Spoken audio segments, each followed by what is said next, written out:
Welcome. Thank you so much for joining us today. We're delighted to have you here with us. My name is Monique Mitchell. I am the Director of Training and Translational Research at Dougy Center, and I'm joined with my colleague, Donna Sherman. I am the Senior Director of Advocacy and Training, and want to add my thanks for you joining us for this short time today. Thanks so much. Thanks, Donna. So we just want to, for those of you who haven't heard about the hashtag Understand Grief, our international campaign, you can learn more at going to www.dougy.org. That's DOUGY, but you're on our Facebook page, so I think you know, /Understand Grief. And I just wanted to just briefly share a little bit about why we're doing this campaign, how it all came to be. Donna's going to give a little update about what's happened since we launched the campaign, and then we want to open it up to some conversation, any questions, comments. For those of you who are out there who are joining us, one of our many partners, it's just great to have you here with us. So let's get to why did this campaign even come to be?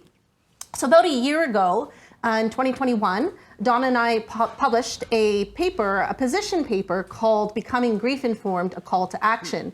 And it was really highlighting how there's not enough grief education out there. And despite good intentions, we need a few more folks to become grief informed. And we also wanted to address the injustices and the inequities that exist for so many people who are grieving in our healthcare system, in our other social systems, and how, unfortunately, quote unquote, mainstream society seems to have far too many misconceptions and myths about how to appropriately support people who are grieving. And so in that paper, we also introduced 10 core principles of grief-informed practice. And I just want to be really clear that those core principles weren't us just sitting down saying, what do you think? Maybe we should pick this. It was from more than, we've been working, well, Donna's been working a lot longer than I have at Dougy Center, but it's from 40 years of listening to children, teens, young adults, and adult caregivers tell us these are the things that have not been helpful to us. These are the myths and the misconceptions. And our program team at Dougy Center, who runs these groups, bringing that information back and discussing what are those myths and misconceptions. As well as the things that have worked well. As well, yeah, absolutely. And so based on that feedback, just want to be clear that those 10 core principles, which are on the Understand Grief webpage, are really about lived experience and about ways that people think that it can be helpful to be supported when they are grieving. And so that's a little bit of background about why we're starting this campaign. I just want to say again, before we jump, I will hand it over to Donna, I promise.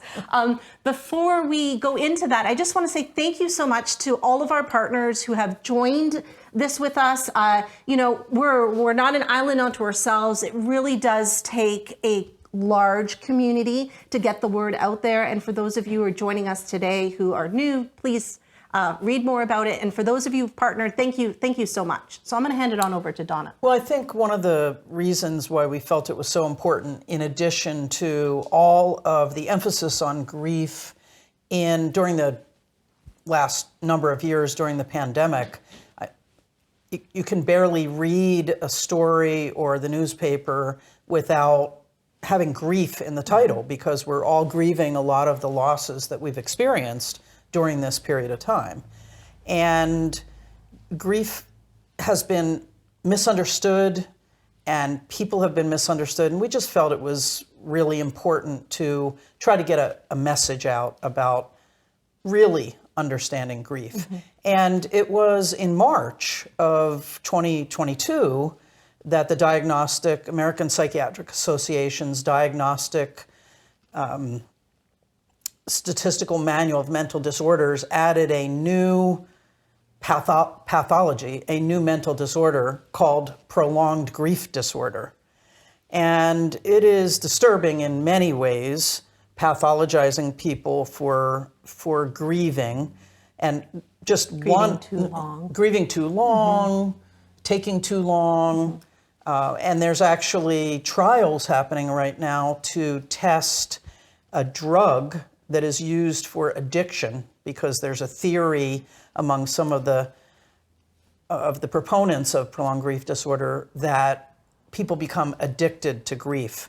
I actually wrote a a response to this in the website Mad in America called The Grief Pill is Coming. And I mean, I could talk for hours, and I actually have, and I don't have hours right now.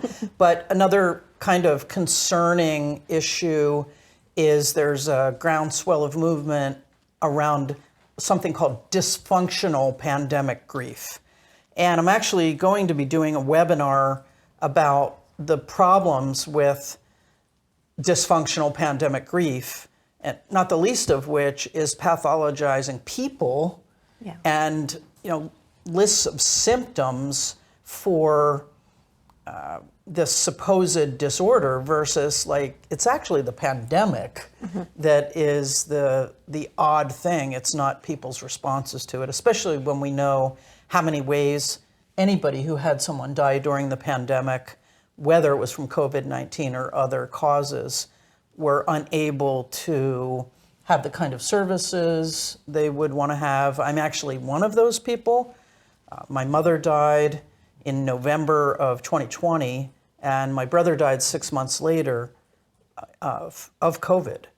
And I can see the difference, as well as what we hear from all of our families who've experienced a death. And so I think the issue of having people really be grief informed is even heightened because of what we're all going through and have been going through worldwide as a result of the pandemic. So we're really grateful. I am doing a webinar. It's July 7th, and you can find out more about it on our training section on our website, dougie.org, to talk a little bit more about the concerns and even how this supposed dysfunctional pandemic grief was originated, which has a lot of problems as well. So I think it's just critical that we put counter arguments, if you will, or counter some of the pathologizing of people to say, wait a minute, grief is a natural response. It's normal. There are things that we as humans are going to experience, and it's not something to try to get over or find closure or forget the person. Put this behind us. As so many of our families have told us, people have been urging them to do over the 40 years that we've been listening to children as young as 3 up through teens, young adults, parents, adult caregivers, grandparents. Just that how misunderstood they often feel based on what our society, the expectations or the understanding.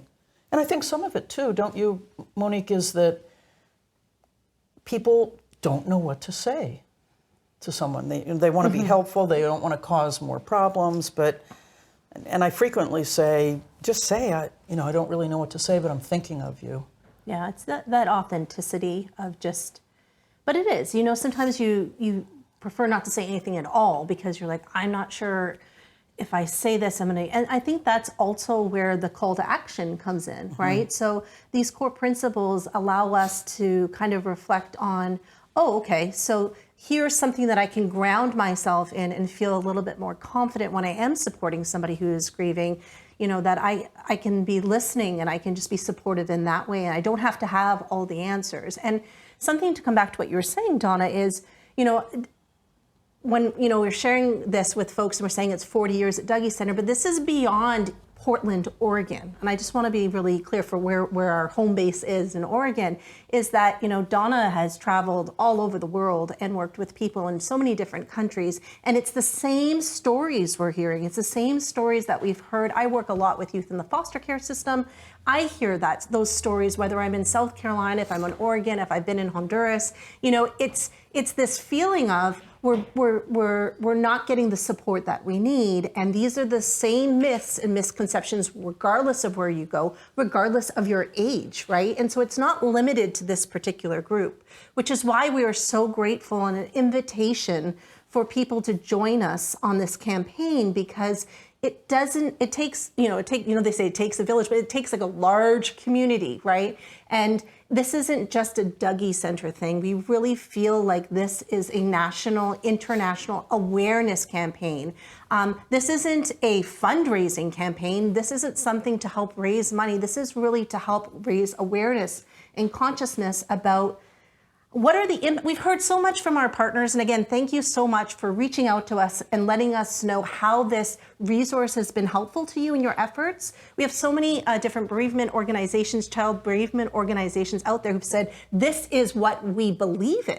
And again, not just in Portland, Oregon, not just in the United States, but into Canada, Australia, Japan, India, South Korea. Yeah, and saying, this is so helpful to us because, this is what we believe. And so what we want to do is hear from others about how this is, the impact they're making, the impact you all are making in your respective communities to help people become grief educated and grief informed, because that is part of the call to action, is really raising consciousness about what does that truly mean. And when we first wrote the paper, we were trying to establish and do some research around how well equipped are people in helping professions to support people who are grieving, whether they're children or young adults or adults.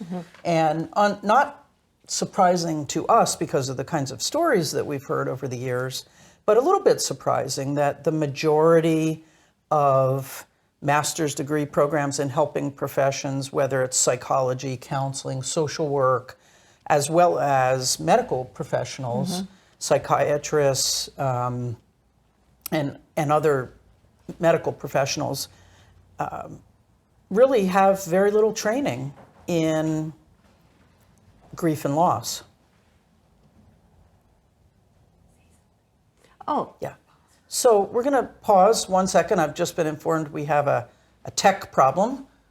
We'll find out what that is and see if we can take care of it. Thank you.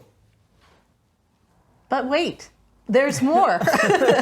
Sorry about that. We had a little bit of a technical difficulty. I hope that we've resolved it, and I really hope you're still here with us. And if you showed up late, then welcome. We had a technical difficulty, and we're back. So Donna and I are talking about the Understand Grief campaign. For those of you who this is new to, that's www.dougie.org/understand grief. You can learn more there. We're talking just a bit about where we've been with the campaign, some of the things that have come up since we launched the campaign in February. And now we're going to move into... I think one other piece, one other thing I wanted to mention was... This is what makes it a conversation, right? We can just cut each other off. One of the things I wanted to mention was how one of the things that really propelled us was how much great information there is out there about being trauma informed. And the work that the field of traumatology has done over the years to move from asking people what's wrong with you to what happened to you. And I think, unfortunately, right now, in the field of thanatology, the science, the study of dying, death, and bereavement, with this prolonged grief disorder, mental disorder diagnosis, now it's regressive. We're going, we're focusing on what's wrong with you, the symptoms. Are you depressed? Are you're it's been a year, you're taking too long, you're addicted. The problems with the individual instead of the context in which the individual has been placed. And the same thing with dysfunctional pandemic grief. Right, the problem is the pandemic, not the individual in the pandemic. Exactly. So now, none of that means that everybody will be just fine with, how they're coping with their grief or the issues that they have. They may still benefit from quality professional help. Some people do, but a lot of what we hear from families at Dougie Center is the problem is with people's perceptions of you have to get over this. Donna, share put the pictures away. Just the quote that young man was one of our teen participants and his father died from suicide. Yeah. I think that's a really good one. Yeah, he was, one of our teens was asked a couple questions that I think his responses showed like just a depth of understanding. He was asked, is it hard for you to talk about that your father died of suicide? And he basically said, it isn't hard for me to talk about, but it seems really hard for people to hear. Yeah. And I think that is very telling, that often, we're also often not well equipped and not well educated in how to respond supportively to people, which I think adds to isolation. And, you know, I've had parents who had a child die say, I see people actively avoiding me in the grocery store, for example, because they don't know what to say, as if it's contagious or something. Yeah, and you know, Donna, you I think raised an important point that some of the questions we've received is, well, is this campaign just for bereavement professionals? And the answer is absolutely not. Like Donna said, somebody could be just in the grocery store. And this is for all people. As human beings, we're all going to experience loss. We all experience grief. And I would like to believe in my heart of hearts that we all want to support people in the most loving, compassionate, just way possible. And the core principles that we have are really about emphasizing the dignity and worth of every human being, and to recognize that grief is unique and grief needs to be person-centered, and there's not this one-size-fits-all that's going to work for every human being, right? We all have our own experiences and our own beliefs and our own ways of being in this world. And let's not add a label of pathology to people who are already coping with the death of someone in their life, as well as a host of other losses that often happen when someone dies. Yeah, especially, I mean, with this pandemic and all the other losses that, I mean, it's almost incomprehensible at times. So what are we asking people to do? Okay, well, in our campaign, we have 10 action steps that we welcome people to join us in doing. One of them is just simply to educate others about what does that mean to be grief informed. We also are really asking folks to try to avoid labels. Labels don't do any justice for people. It actually can create more disparities and adversity and injustices for people across the board. And so what I would say is, because we have such a short amount of time, and I know we have questions coming in, so I would certainly want to get to that and have conversation with those of you who are watching. Just to say, please do go to the website. Again, it's www.douggy.org/understand grief. And you can get all those resources. You can get the position paper that Donna and I talked about. You can get the short two-pager that really helps to say, what are those things that we can be doing? What is this call to action? And distribute it. It's free, it's downloadable. We want people to spread it out there in schools, in hospitals, in hospice, with churches, community organizations. Yes, just to get that out there. Just to get it out to the community. And in terms of next steps, and again, sorry, I do see those questions coming in. We'll get to you in just a moment. If there is anyone out there who is, you know, one of our partners who is interested in joining us for a free webinar, our hope in the future is to offer a free webinar that highlights what some of our partners across the country and in other countries are doing to help raise awareness, to help raise consciousness about what does it mean to be grief informed and how they're playing their role in their respective communities, because it does take all of us to do this. So, Donna, I believe one of the questions, and I'm sorry, because of those technical difficulties, I can't remember if we answered this or not, but some folks were saying, like, is this limited only to, like, the United States? Donna, do you want to take that one on? Well, it's not limited to North America or the United States. We have partners all around the world. Sometimes when I speak, you know, I talk about how death is a universal experience. So life is not guaranteed, and we used to say, Monique's Canadian, so I don't know if this translates. that Don't ask me to say the two things you can depend on, at least in the United States, death and taxes. But now we're not sure if everybody pays taxes. So we can all count on death. There is a universality to death, certainly uniquenesses in how people grieve, cultural practices, access to good support, care, all of that. But it is a universal experience to grieve the death of someone in your life or many someones that you cared about. And so, yes, South Korea, Taiwan, Italy, Germany, Australia, India, Canada, foreign places like Canada. Oh, stop. And Okay, let's go to another question, Okay. Donna. So someone asked, I've been a part of the campaign, but I want to know more. What other trainings does Dougie Center offer? So I would say, on our website, we have for professionals, it's under trainings. We have our grief education webinars. And as Donna mentioned before, the technical problems.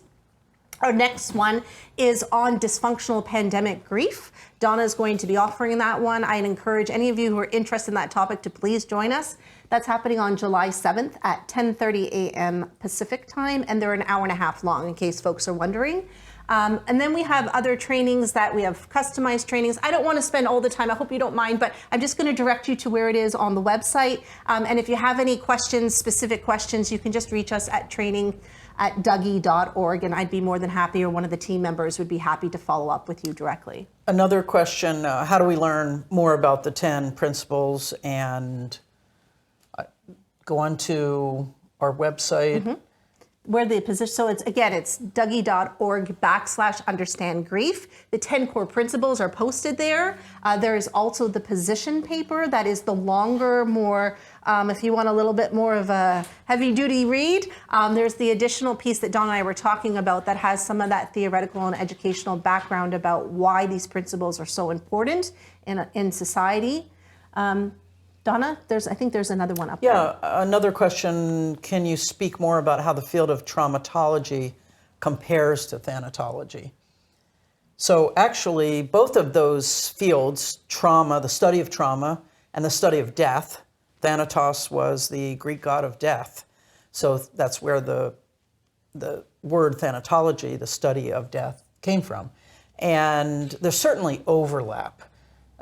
I think you often say, as you're looking at trauma, like the trauma that children who are placed into foster care often experience, that there is often grief related to trauma, and not all grieving is traumatic or has trauma elements to it. So there can be overlap. For many years, the two fields of study operated kind of like a train track without interacting much with each other. And fortunately, over the last few years, there's been more interaction between how do you meld those two. And I think the field of thanatology would be well served by following the lead of traumatology, saying, instead of to people, what is wrong with you? Let's get a list of all the symptoms of what's wrong with you, and instead start by what happened to you.